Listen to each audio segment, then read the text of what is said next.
we're live, but I won't jump in right yet. We stay calm. It's great, calm, Matt. You're bright-eyed and bushy-tailed at West Coast time. What time do you usually get up? So I am a natural early riser, and so I've always gotten up around like 6 o'clock. Wow. Yeah, but so we've been getting up every morning the last month or so and walking like 3 to 4 miles in the morning, because trying to keep off that pandemic weight. Wish I'd started doing it sooner, but yes, we do that every morning. So I've been up, man, and which is nice. Take a cup of coffee, walk the neighborhood. Exactly. So I'm actually awake. Yeah, it's great to be in the world when the world's waking up, like the squirrels and all the animals are doing their thing. They're a little bit more at ease when the people aren't completely out in droves yet. So that's good. No kidding. Early to bed, early to rise. Ben Franklin, something like that. I think his picture's back in the Oval Office now. All right, let's do this. We are back. Installment number 7. Almost to the finish line, going through each division with some of our favorite couch guests, our favorite people. Just looking back one last time while everything is still very much in focus, because when we look back in June, July, August, it'll start to run together. We'll look at year-end stats. We'll forget what happened in 2020. And there's a lot of things in 2020 that we want to not forget. So before we get into that, I want to remind you folks, because it is the playoffs, you can celebrate if you're a new player at DraftKings. You can play for free for $1 million top prize with your first deposit, thanks to our partnership. You create your DraftKings DFS account, make a deposit. DraftKings will credit your account with a free contest entry. Draft your lineup, compete for millions in prizes. Go to dkng.co/FBGMillie to play. That's dkng.co/FBGMillie. Act quickly, because this offer ends after the playoffs. Minimum $5 deposit. Eligibility restrictions apply. See DraftKings.com for details. Let's get into some details here. Matt Harmon, you know him, you love him. Yahoo Sports. Can't wait to see what the off season brings too. I feel like the off season's like when you go into the laboratory. Let's look back at what test tubes blew up, and what made some beautiful new invention in our labs in 2020. Although the NFC East was, one of the worst divisions in the history of Super Bowl era of professional football. But we can start with the best. I like to go alphabetically arbitrary, but Dallas. Wow, Dak Prescott. Wow. Even with the offensive line woes early in the season. So if we just look at his numbers through the first 5 games, and one of those games was a partial game, he was the number 1 fantasy quarterback on a points per game basis. That being said, at the time, a few other quarterbacks were producing at the same level, and they just fell off as the year went on. So it's possible that Prescott would have fallen off somewhat from that level. But and the defense also helped put some gasoline on the fire. And remember, he was number 1 overall on a points per game basis with a partial game. The game when that horrific, I think that injury affected me about as much as any injury when I was watching in real time. It's like Joe Heisman. So you can get Dak as like quarterback 4 or 5 next year, probably. Is that something you're going to consider? Yeah, it really feels like 1,000 years ago at this point, as everything does. I think this season in particular, this season and really just the last calendar year, everything feels like it just was miles and miles away. Even thinking back, Super Bowl's coming up. Like last Super Bowl, I was in Miami, talking. Our team at Yahoo talked to Dak Prescott. We were in person in a room filled with a bunch of people. That's enough. Yeah, how nice. Well, what a gift from a past life or whatever. But yeah, with this offense specifically, it feels like it was so long ago. But at the beginning of the year, Dak Prescott's on pace to not just break the passing yardage record, but to completely shatter it. I think it's definitely interesting to consider him as a potential, relative value play. I still think he'll like you said, QB4, QB5, you'll still have to pay up for him in some regard, but it's definitely tempting. And, even just once the offense got back on track in a way, and it took way too long, obviously, for Dallas to get their season back on track. But once Andy Dalton kind of got comfortable in the infrastructure, you started to see Michael Gallup pop up again. Amari Cooper was relatively consistent. It was a very dumbed down, dampened version of what we would have gotten with Dak for a full season. but at least it was a reminder of, oh, there is a lot of potential in this passing unit. Yeah, it is. And since, perception, wide receivers, we don't really know yet the exact cost, but just guessing that Amari Cooper's price will probably stay roughly the same, like third, fourth round pick. Yeah. CeeDee Lamb might move up to that 6-7 range. Gallup was close to that range, and at first it seemed like that was a bit aspirational, but he showed that he deserved that ADP, even though the offense collapsed under him. It's a unique situation here because there is that chance for injury discounts, even though these weren't the players that got hurt. We didn't get to see what this offense could become, and that might limit people's imagination. But if you had to pick one at cost for next year or in Dynasty that you wanted to chase for trades, who's your favorite Cowboys receiver to have right now? Yeah, I think that's actually two different players to the answer there. I think in Dynasty, like Lamb is definitely a guy I want to grab. And then for next year, I think I'm still going to be in on Gallup. I just love the player. I love that he'll probably be the cheapest of the three. And, it was just one of those things like, yeah, he wasn't necessarily putting up big numbers with Dak Prescott, but some of that positive regression that you would have looked at with all the routes that he was running, all the deep targets that he was getting in that early portion of the year, those did start to normalize towards the end of the season, again, with Andy Dalton back there. Kind of leveling things out in that offense. It was never going to be the type of explosive unit. I mean, these guys all had like Cooper 1,100, CeeDee Lamb 900, Michael Gallup 800. It's very easy to tell yourself a story where had Dak played for the full season, all three of these guys, push, 1,300, 1,200, and 1,100. Like that is very much what they're about. Touchdown production was extremely impressed. All these guys had 5. It's interesting, though, like to focus on Lamb specifically in preparation to come on and talk with you, Sig. I actually started to put CeeDee Lamb through the initial reception-perception phases. And, man, it's just so interesting how they used him because, especially early on with Dak there, he was primarily just an interior guy. Mm-hmm. And I'm sure you probably feel the same way, but there's just so much more that this player can do. They're essentially like trying to use him in a Cooper Kupp type of way where they don't have him up against a bunch of press coverage. He's running against a lot of zones on the inside. He's running a lot of slant and drag routes, and it's like putting CeeDee Lamb, a guy that can do all that he can do in the Cooper Kupp role. That's pretty tempting. So yeah, he's a guy that not only will I be on for the long term, but even next year, if that sort of usage stays the same, and there's no reason to think that it would change, I'm very excited to see what he can do next year with the full season of Dak. Yeah, I think that the Cowboys offense, as it looked like it was going to, would have broken some of our hard and fast rules. You can't have 3 wide receivers in the top 20 in one offense and things like that. Yep. Although when you describe that picture of how CeeDee Lamb was used, sometimes I feel like that's like having Michelangelo paint your house. Yeah, oh yeah, like, I know exactly what you mean. He can do a lot. He can do a lot of things. He had one of the catches of the year, that beautiful twisting short touchdown catch that he made. A couple other things, and the Cowboys are obviously the most interesting offense in this division. Ezekiel Elliott, I think people probably don't realize that he was an elite fantasy running back when Dak Prescott went down. And I don't think that he showed that he's eroding at all in skill. He had that thigh injury that caused him to miss a game. And I'm actually less worried about Tony Pollard now than I was at this time last year. Is he kind of, I don't want to say post-hype because he didn't have a lot of hype, but he's not going to go in the top 3. Does that mean he might be one of your targets this year?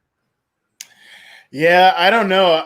See, I kind of have different vibes when it comes to Elliott. I think he didn't look as good as he normally does this year, even within the context of, obviously when Dak was there, that whole offense was boosted up. The entire situation, like everyone was basically going to hit. Even Dalton Schultz, when he took over for Blake Jarwin, he was a hit. Like that's how good this offense was. Zeke wasn't really, I don't think Zeke was ever playing up to his full potential, even when Dak was there as an individual asset.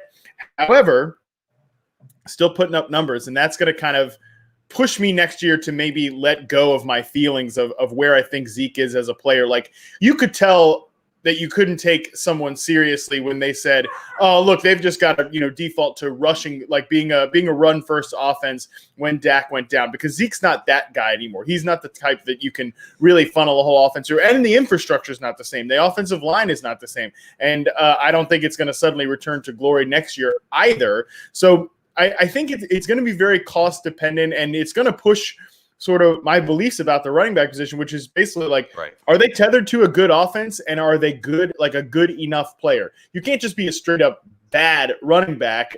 Like, I can't just completely ignore your skill level. However, if you're good enough and you're tethered to a good offense, I'm probably going to want to draft you in fantasy, even if I don't necessarily have the best vibes around Elliott right now. So I would say that kind of my final answer on that is just very undetermined. I'm sort of fence sitting right now on the Zeke stock at this point. I hear you, and it's gonna be one of those cases where if you draw a first round draft pick in the middle of the round, you might be choosing between like Derrick Henry and Ezekiel Elliott and your favorite wide receiver, Devontae Adams, I guess, Travis Kelce. And there's going to be, just looking at early rankings, doing those way too early rankings, Matt, there's all kinds of forks in the road in the first 3 or 4 rounds. Yeah. I think that, I mean, just at running back too, Sig, like there's a lot of tempting propositions. I think we're going to be in the same sort of discussion where we were last year, which is why not just take as many stabs as possible in rounds, 1, 2, and then maybe even 3, because man, then there's so many value propositions at wide receiver, and there's a lot of tempting guys that you could draft in rounds 1 to 2 at the running back position at this point. Because like I'm looking at the top 10 finishers from last year. You've obviously got Kamara, Henry, Cook. David Montgomery's in there. That's a weird one. Aaron Jones, Jonathan Taylor. I want to draft Jonathan Taylor next year. James Robinson. I'm probably going to want to draft James Robinson next year. Josh Jacobs. Then you get to the Browns running back, and then Zeke at 11. Antonio Gibson at 12. We'll talk Gibson later. I love Gibson. And then that's not even talking about, okay, Christian McCaffrey's coming back. Saquon Barkley's coming back. It's going to be hard to sort of and then to weigh where Zeke falls in this group, because there's so many tempting propositions there. Like, I wouldn't be surprised if somebody ranks Zeke at 10 or 11 if they're just more excited about some of these newer names. Yeah, it's a question of, I think that 2020 at the running back position in general stood for just take guys on the upslope of their career arc. Just limit. And is Zeke one of those guys who's no longer on the upslope of his career arc? Or did the Cowboys' offense firepower in terms of, 20? If Prescott's healthy all year, I said this earlier this week, he would have scored 20 total touchdowns easily. Elliott would have. And so we'll see. But my tagline on the running backs, Matt, has been: you're going to have a running back ranked 10 to 15. That everyone else is going to have 15 to 20. And you're going to end up with that guy on every one of your teams. It might be Cam Akers for one team. It might be Antonio Gibson for another team. But you're going to be able to get your guys. I feel like even though it's a snake draft, has its limitations, this is going to be a year where you're going to get your guys. You mentioned Saquon Barkley, and we turn the page to the Giants. First and foremost, right? It's good that you're awake. It's good that you had your coffee and your walk. I did my my bike ride to try to stay in my bike ride in my living room to try to stay in shape, to wake myself up, because we're going to talk about a Jason Garrett offense. I just passed out. Wake me up, And the thing is, are you a Peloton guy? Sid? Well, are you part of the elitist group? It's so funny. We'll do a little a side tangent here, as we like to do. And I was mentioning this before I started, maybe with Matthew Freeman last week. So when I first heard what spin class was, I was like, really? So it's just riding an exercise bike and someone yells at you. And you pay for that. Like, okay, like I've ridden an exercise bike in the past. We had an exercise bike when I was a kid growing up. Don't necessarily want to be yelled at, but Well, yeah, motivated, right? And my wife, love of my life, Kate, she did all the research, and this is like how we're never going to get I shouldn't say this, right? We're never going to get a Peloton endorsement, not where we were going to anyway, because she did the research that the Bowflex is basically the same bike. And then you just do the Peloton app. Nice. Right? Oh, so I've heard people do that, but with a cheaper, like we got a little, like a tiny bike off Amazon for like $150. And I know some of my fiance's friends do the same thing. They use the Peloton app and use this little cheap bike. Yeah, it works. And some of it is like we can get into a kind of hilarious extended discussion of like the different class leaders and like what format class you do. And like, it's kind of good if you kind of don't like the person that's leading the class, if that makes sense. I've actually been rediscovering yacht rock. I've been doing yacht rock rides because it takes me back to my childhood. It takes me back to my childhood. But this is not, and this is preferable to talking about the Giants offense under Jason Garrett, right? Talk about taking it back to the old days, Sig. That's a Jason Garrett style. And just like a nice, easy cruise. Because I don't remember who I saw that brought this up, but the perfect description of the Jason Garrett offense was it's designed to get 10 yards in 3 plays. Like that's the offense, right? Because we're seeing this. I don't know if you saw that Steelers are interviewing Hugh Jackson for their offensive coordinator position. I did this morning, So, we're going to see these guys that like at one time were good offensive coordinators, but the league changes, the game changes. And are they still offensive coordinators that you want? They can amplify, they can create overachievers. There were some moments, but we never really got to see what Saquon Barkley could do in the Jason Garrett offense. First game against the Steelers, he was swarmed. Absolutely swarmed. And then second game against the Bears started off like inauspiciously. I think I always remember that the play before he went down with the knee, it looked like he was hurt already. Right. Anyway, Barkley's still going to go number 2 or number 3. Is this something that's a little bit foolish now that we've seen this Jason Garrett offense, or is Barkley just that transcendent? I mean, I think we have to ask the question of, is he going to lose anything off of this injury? At least it was so early in the season and at this point, players just come back so quickly from ACLs, everything like that. So, it is what it is. I think that I'll probably be in on Barkley because I actually really like what Wayne Gallman did in this offense. Right. Wayne Gallman was a guy that I had on basically every one of my relevant fantasy teams by that point in this season. And it's interesting because it just goes to show you sometimes teams really just don't even know what they have on their own roster. Those of us who dig so deep into college prospects and do the dynasty rankings and everything like that, we're constantly churning over these young talents or whatever. But even, guys in the front office, guys in the coaching staff don't know what they're doing back there with some of these talents. Like Gallman was basically the guy that they passed over at every turn as they turned over every stone to look for Saquon Barkley's backup. They bring in Dion Lewis in the offseason. Yikes. I love Dion Lewis. I know you love Dion Lewis too, but that time is come and gone. They bring Devonta Freeman in off the free agent scrap heap. But then Gallman's the guy that at a certain point they turn to, and he actually turns in a pretty productive season. And that actually gave me some hope to like, okay, next year when Barkley's a part of this offense, and I think their offensive line is their first round pick at left tackle wasn't like the best of the group last year by any means, but I still think their line played decent, compared to some of these Giants lines of the past couple of years. So I actually think this is a pretty good ecosystem for a running back. Jason Garrett, there's a lot of complaints to make there. There's a lot of lack of innovation, but I do think they can still churn out a strong rushing attack. And the only question I have, and, this is something, again, to go back to, throw this to you, like talking about Barkley as a prospect, I think those of us who really, really watched him, like obviously knew he was a great player, knew he was, a transcendent talent, but we know he's not necessarily the bang it up the middle type of guy, the most powerful back. And I the only hesitation I have when talking about him within this Jason Garrett system, like Gallman, again, a guy that's a no nonsense runner, like get downhill.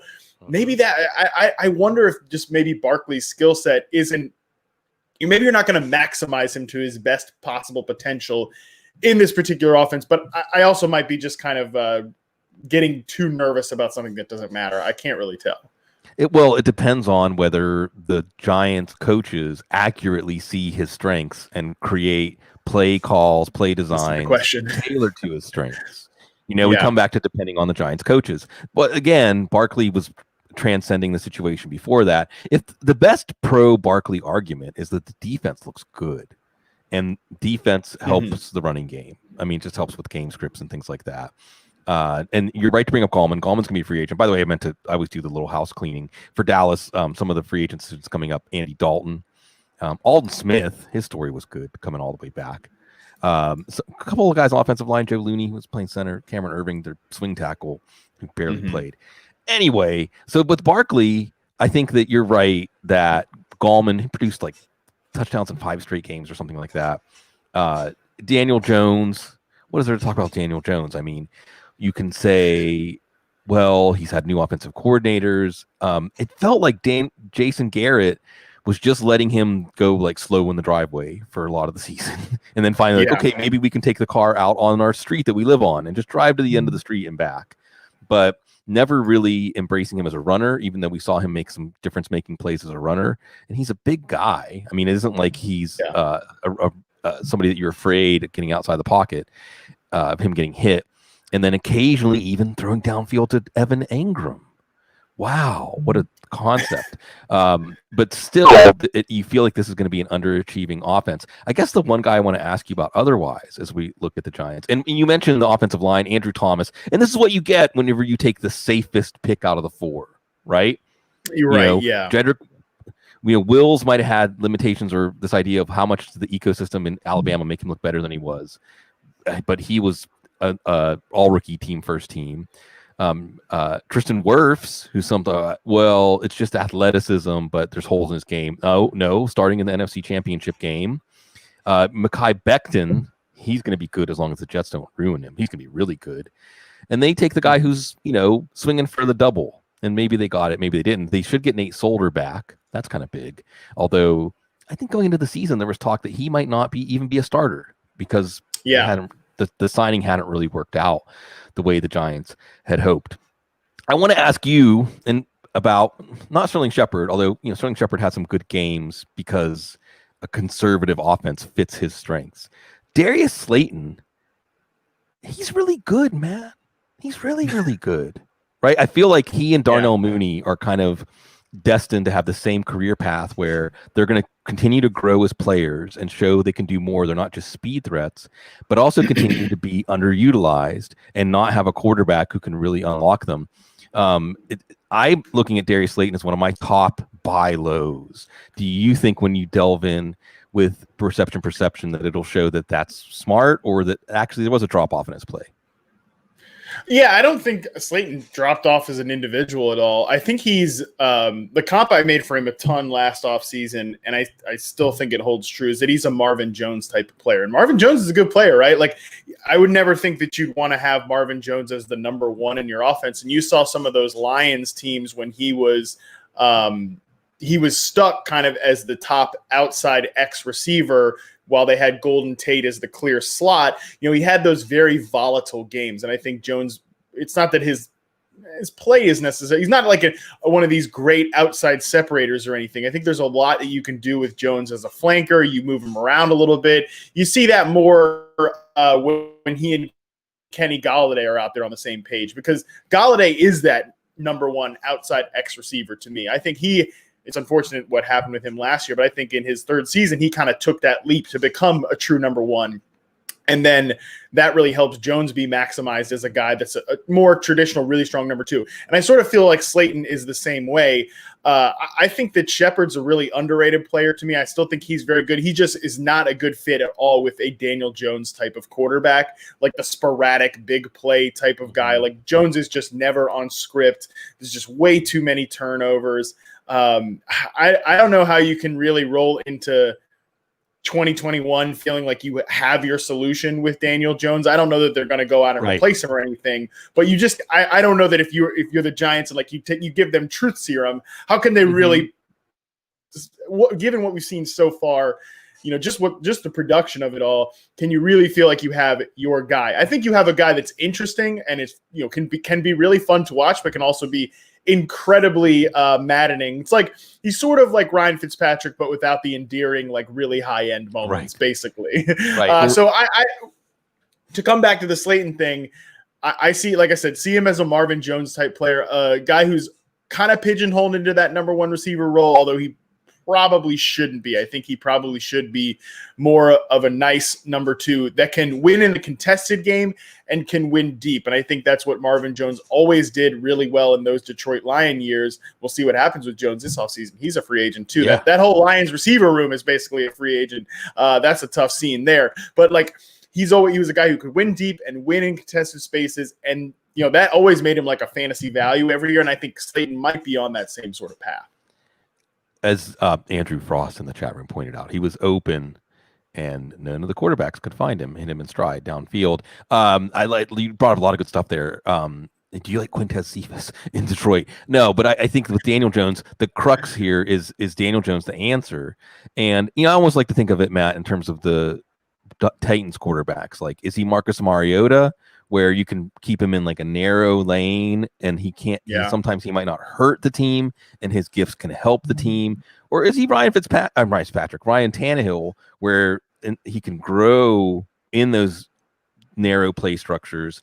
The one thing I don't want is Daniel Jones with the ball back there thinking about it and having a lot of freedom. That seems to be a recipe for disaster. There's some good things there. Like, he'll stare down the barrel and take a hit to make a throw. He's tough. He's definitely tough. Yeah.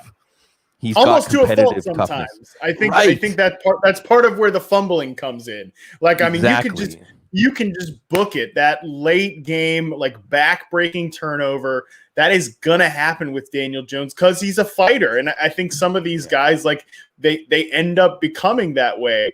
I think it's almost interesting because it's the same division, and I know we're going to talk about him later, but I feel like that was the greatest strength of Carson Wentz's game for a while, was that he was so willing to get popped around, but eventually that bit comes to, especially if you don't grow enough around it.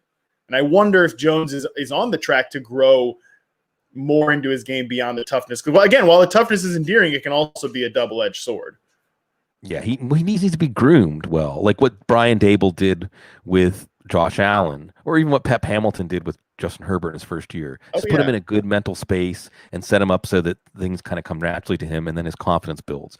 But even looking at that, the Giants might have less instability at quarterback than the Philadelphia Eagles. And real quick, by the way, I mentioned Andy Dalton. What's interesting about Dalton is, depending on when Dak Prescott comes back, whoever they sign to be the backup might be the first-team quarterback during OTAs. Similarly, with Wayne Gallman as a free agent, whoever the backup running back is might be taking first team reps. So that's going to be interesting. We'll see when Barkley gets back out. They've got some Leonard Williams, a free agent, and by the way, Dave Gettleman smiling, saying, "See, Leonard Williams is pretty good, huh?"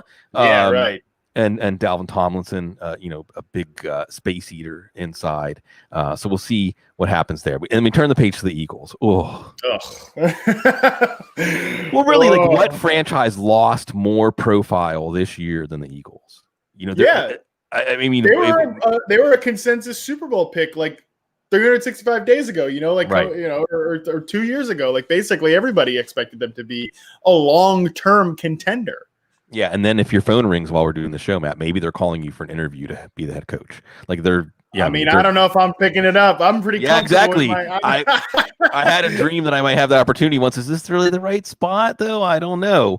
And that's the thing, right? Because then we looked and it was almost like, it's always Freudian there on the brain, like a virus. It was like a disease that infected the whole team and the whole offense. Like, who on this offense was a sustained fantasy producer for, say, like 3 or 4 weeks that you could trust during that stretch? It was a complete collapse. And that's what happened to Carson Wentz, right? Is with his freelancing style that has a lot of holes in his game. Because you watch Carson Wentz and he doesn't really have a process, right? No. He never did. But in a good offense with a good offensive line and viable skill players at the other end, it worked. When everything's collapsing around him, he has no. I mean, it almost makes me think, like, if I was going to be an old, dowdy, old-fashioned person, it's almost like if you don't have, like, spirituality or religion or something. Like, if you don't have something that grounds you, then when things start to fall apart around you, you drift. But it looks like Wentz is going to be the quarterback again this year, coming up. We don't know who's going to coach the team or the offense or any number of other things. We'll see. Deuce Staley probably will be involved in some way. But does that make you, because, Miles Sanders is going to be at a discount. I mean, the thing about Miles Sanders, if you squint, you could see the incredible talent that made us want to take him in the first round, or some of us. Right. And he's going to be a lot cheaper than that.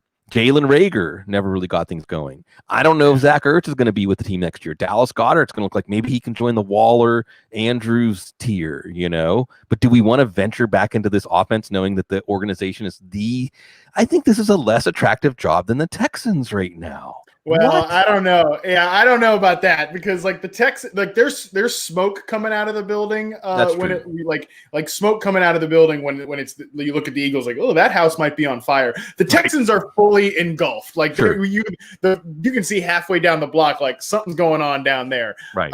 So I don't know, but this is when we have the discussion, which is a discussion we always should have, about the lack of minority representation in head coaching ranks, and a lot of these guys, I don't know if would hope your listeners would all check out the Huddle and Flow podcast with Steve Weich and Jim Trotter from the NFL. They're doing a great job at having this conversation. And I know Steve's a good friend.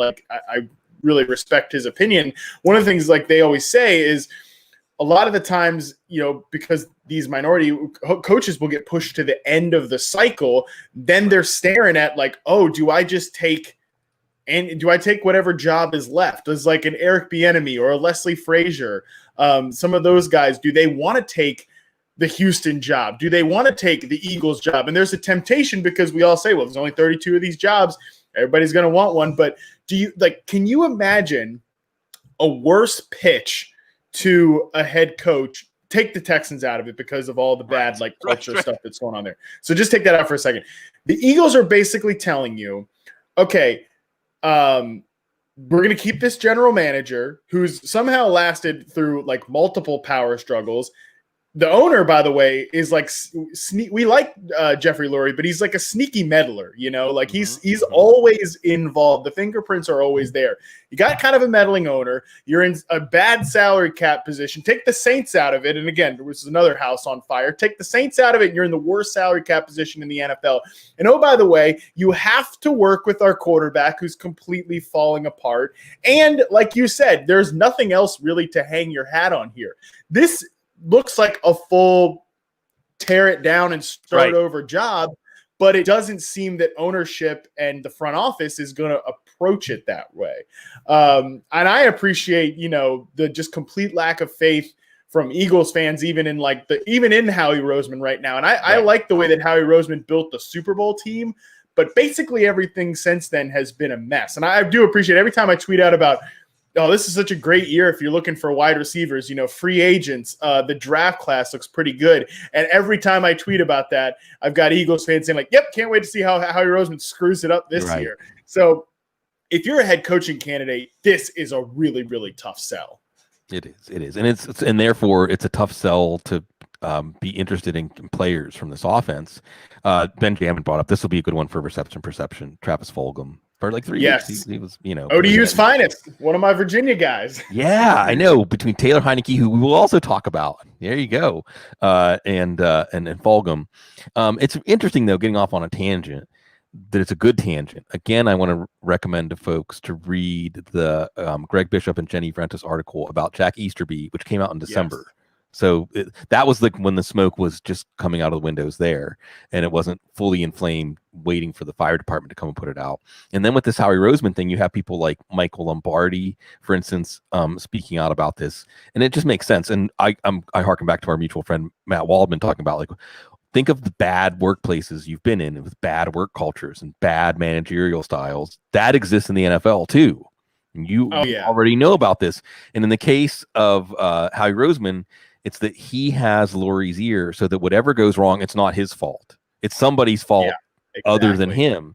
And that's a difficult situation to want to go in. And that's why they're probably going to have to either get a retread, which could still be a good coach. I mean, if Marvin Lewis goes there or something like that, or Todd Bowles or someone. I mean, speaking about minority head coach opportunities, as Cecil talked about on a show recently, they often don't get minority head coaches, don't get a second opportunity.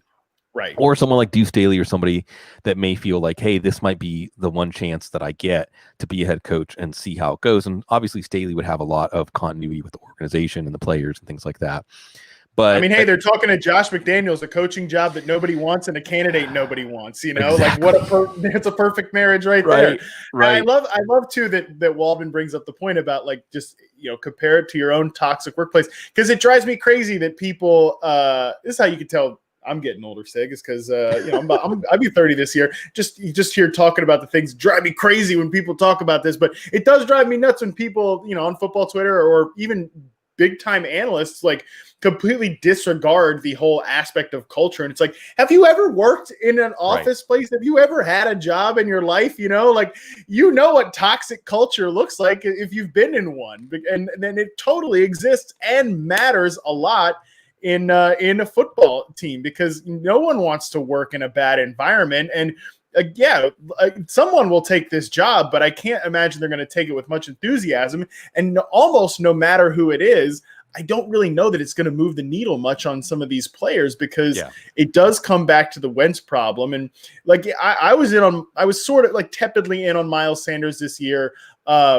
But the one thing, I wasn't fading him because Doug Peterson was going to put him in a committee, and Doug Peterson never really did put him in a committee. There were some times when Sanders was playing poorly that they started to dial back his role. But when things are hot, basically fully trusting him is healthy to be the guy. And for the most part, not consistently all year, he did deliver on that. But Sanders also made a lot of, there's one point had like 30% drop rate. And, for wide receivers, like I don't care too much about drops.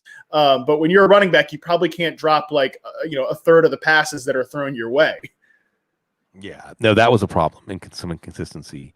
But I'll probably still continue to be enticed by the shiny object that is Sanders, because you see him breaking these long runs against tough defenses. Baltimore, Pittsburgh, and so on. Yeah. The talent's there. The for sure physical gifts translating to the field. You can see it.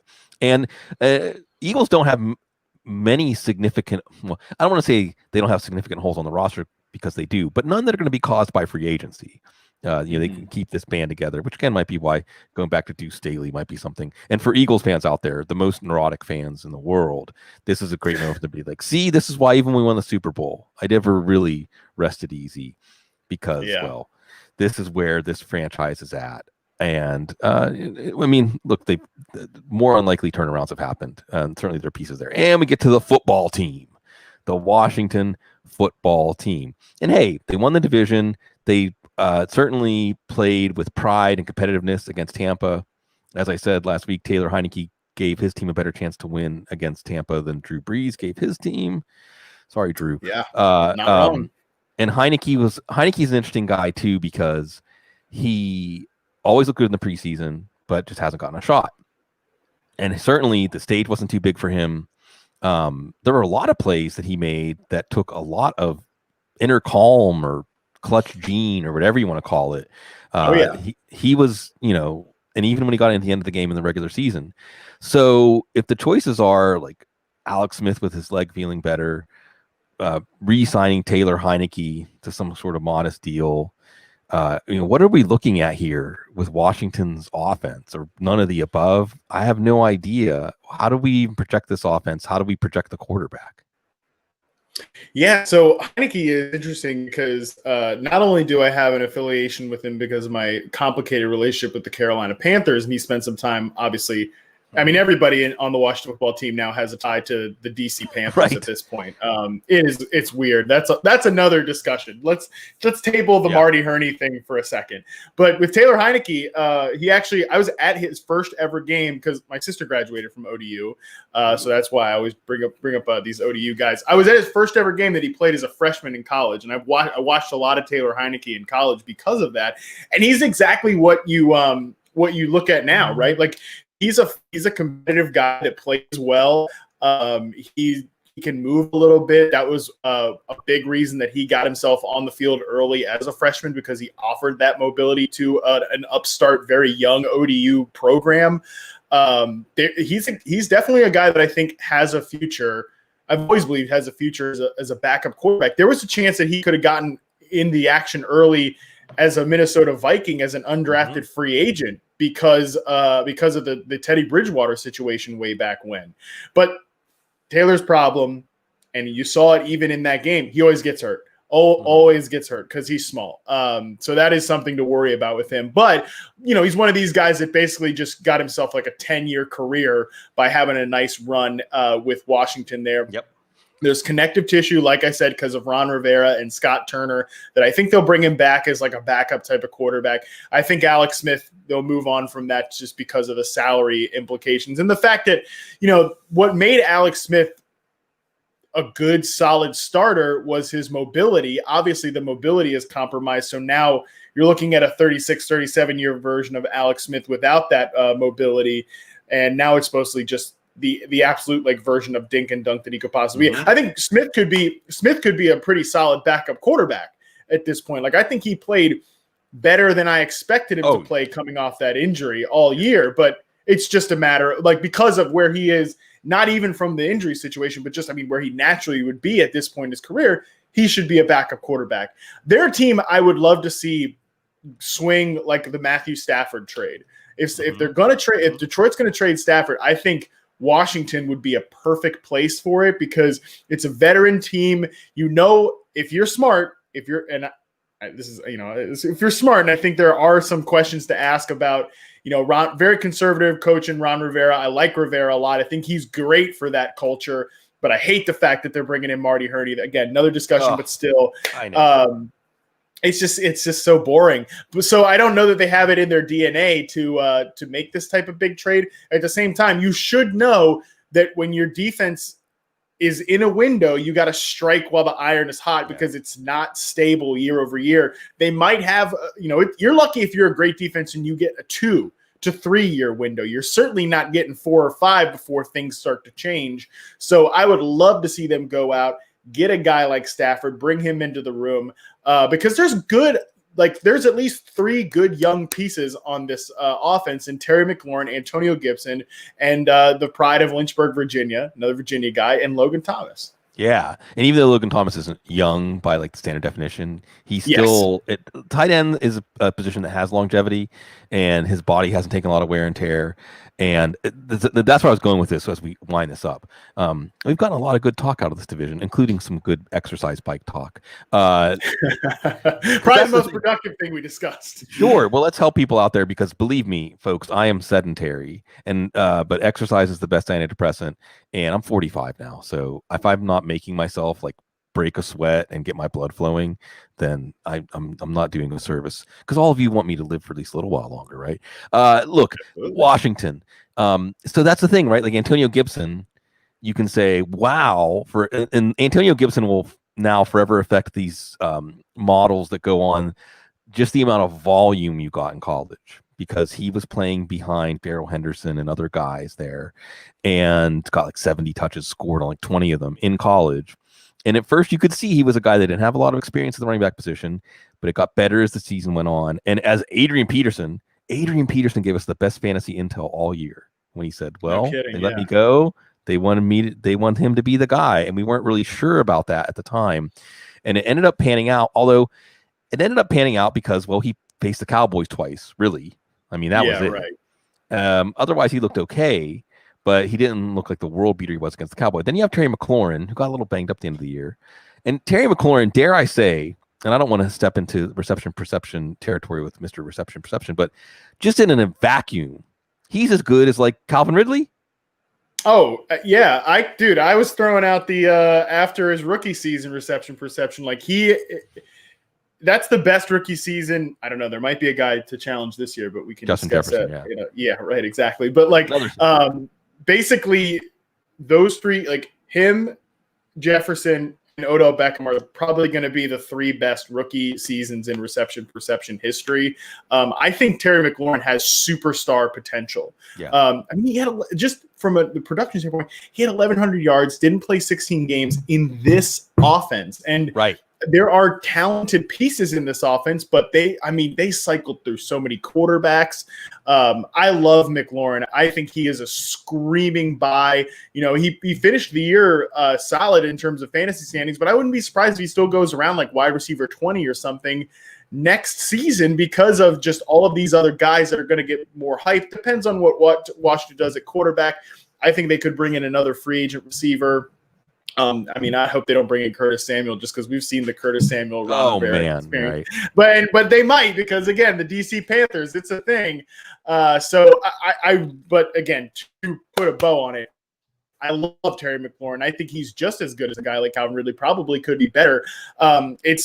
It's tough for me to ever compare anyone to the player that Odell Beckham was during his prime with the Giants, but I think that's the level of talent we're talking about with Terry McLaurin. And if not that, he can certainly be a Stephon Diggs type of player. Yeah. I think there's a lot of connective tissue there. Yeah, exactly. I think that you can look at like Diggs and Ridley and McLaurin and I think Slayton qualifies here, and Mooney is a budding guy in this, that they play fast but under control. Yeah, there's a lot of receivers that play fast, but to play fast and still be precise is rare. And that's why that's why I think of Ridley, because the thing is, like, it's, go back to Ridley, like the leaps were the leap measures were underwhelming at the combine, but you don't need to be able to win a contested catch whenever nobody can stay with you in a route. Right, exactly. And he's been an elite level route runner basically since his college days, and he was that in reception perception his first 2 years. Like, if you thought like, oh, Calvin Ridley could just be a solid number 2 receiver, you clearly weren't following my stuff. But exactly. I just love this axis of players. Like, it's the Antonio Brown, Odell Beckham, Terry McLaurin, down to guys like Calvin Ridley, Stephon Diggs. These are, it's my favorite, like, axis of receivers. Exactly what you said. Always open, play fast, but play very under control. We're always trying to find like the next guy of that, and that's what I'll be doing all off season. Yeah, no, it's fun, and that should be a perfect segue to pivot on things. But I want to take some time out for Logan Thomas, because if it wasn't for Alex Smith, Alex Smith is the comeback player of the year, and maybe Josh Allen is the slam dunk most improved player of the year, but Logan Thomas deserves an award. He deserves something, some kind of recognition for what he did, because it wasn't even clear at the beginning of the season when you watched him. He kind of defaulted into the starting tight end job because Jeremy Sprinkle didn't develop. They didn't really invest a lot at the position. In the beginning of the year, you saw some moments. And look, I was always on Logan Thomas because I actually was a little disappointed that he never amounted to anything as a quarterback, but he was very athletic. The few opportunities he got in Buffalo, in Detroit, he looked natural. He looked like a natural receiver. He didn't look like somebody trying to extend his career in another position. He looked like somebody who actually had some acumen for the position. By the end of the year, Logan Thomas was outstanding. Logan Thomas was making plays. The Logan Thomas catch to go ahead 17-13 or 17-14 against Philly in that crazy last game of the regular season. That was the play of the game. That was the play of the game. If he doesn't catch that and it's 14-13, then Doug Peterson has no cover to put in Nate Sudfeld, and everything changes, right? Sure. Butterfly wings. But Logan Thomas was making all kinds of plays downfield. He wasn't just a possession receiver. I mean, he's a guy, I think he's going to be underrated, Matt. I think he might be. If you said to me, here's my plan at tight end, I'm going to take Logan Thomas in like the 5th round in every draft. I'm just going to take Logan Thomas. That might work. Yeah, again, it comes back to the idea that if there is a good quarterback that we trust, a good veteran quarterback, man, it's tempting, because all of these guys, I think, still have, Gibson, McLaurin, Thomas, they all have more potential to reach.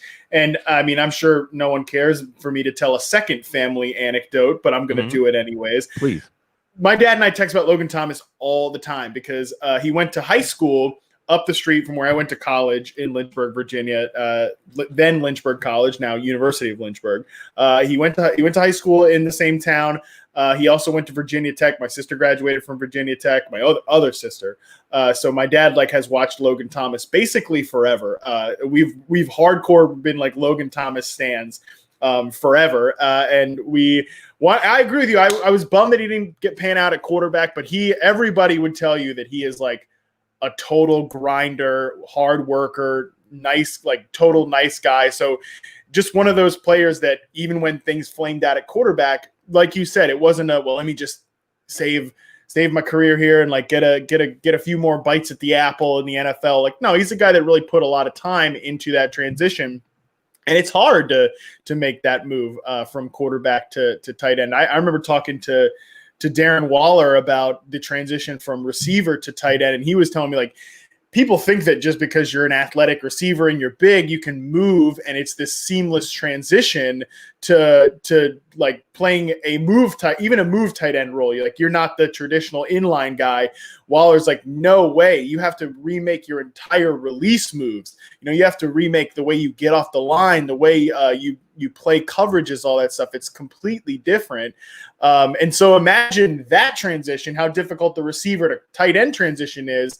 It's that much more difficult when you're going from quarterback to tight end. So credit to Logan Thomas. And I agree with you. Like, the first, there was a lot of buzz about him out of camp. Like, people that were watching, I think were very excited about what they saw out of Logan Thomas. The coaching staff was excited too. So he kind of defaulted to the starting tight end role because the roster wasn't in great shape. But you could see early on, like, oh, I see why they saw some flashes. And then, he just kept getting better and better. So I agree with you. I'm extremely excited about Logan Thomas and the future that this offense could potentially hold. It again, they just have to figure out the quarterback position, because I think they have top tight end, or they have top 10 fantasy options at tight end, wide receiver, and running back, which seems weird to say given the state of the offense, but that's how good that trio of players is. Yeah, I think that's a good takeaway out of this is Washington, if they can get a quarterback, even if it's somebody like Jimmy Garoppolo because San Francisco moves on from him or something, I don't even know. If they can just get a quarterback who's not a good backup, as we talked about with Alex Smith and Heineke, there could be a lot of potential here. You're doing all this Appalachia talk, Matt. Did you ever make it a little further north in Virginia to Harrisonburg, where James Madison is? Oh, yeah. Yep. Did you ever cross over into West Virginia? Like the real fun there? See, if you go to Harrisonburg and you just go about an hour across the ridge to the West Virginia side, there's a place called Seneca Rocks. It has the most amazing rock climbing. Nice. There's great spelunking. You a spelunker at all? I've always wanted to, but I've never done it. It's fantastic. I haven't done it for a long time. See, we used to do at Syracuse, we had something called the Outing Club. And for spring break, instead of going down to the beach or whatever lame stuff, sorry if you like going to the beach on spring break, they would take a bunch of people. We would get cabins in the mountains. It was near a Dexter shoe factory. So there was there were workers that we would intermingle with, because we would go to a little bar called Edna's. But to give you an idea of how far in the sticks we were, Edna's was Edna's living room. And like when you use the bathroom at Edna's, you were using like the bathroom in her house. And then like when the shifts would let out, they would come and hang out, and we would hang out at the bar with them, and we'd have all kinds of crazy stuff. And then during the day, we would go do stuff like spelunking, like an 8-hour caving journey on our own, probably more dangerous. That's the time when you're in college to do things more dangerous than you realize, and rock climbing and stuff. Love Appalachia, love West Virginia, almost heaven, Virginia. Lots of beautiful, amazing country. Then one of these days, if my body breaks down and I can't, try to do like the Appalachian Trail, right? Amazing stuff. Beautiful. So, I've done parts of it, but never the full thing. It'd be so awesome to do like the whole thing. Absolutely. So we get up, we get some. It's refreshing to talk to Matt Harmon. It's like mountain air, and folks, his work at Yahoo, that. And we got one more left tomorrow. Winding up with Paul Charchian and the NFC North. We're happy to have reasons to bring you more content. The offseason isn't a real thing in the NFL, because we're going to have draft, scouting, we're going to have coaching changes, we're going to have free agency, all kinds of stuff to talk about. And we love talking about it with you, because you are so very classy.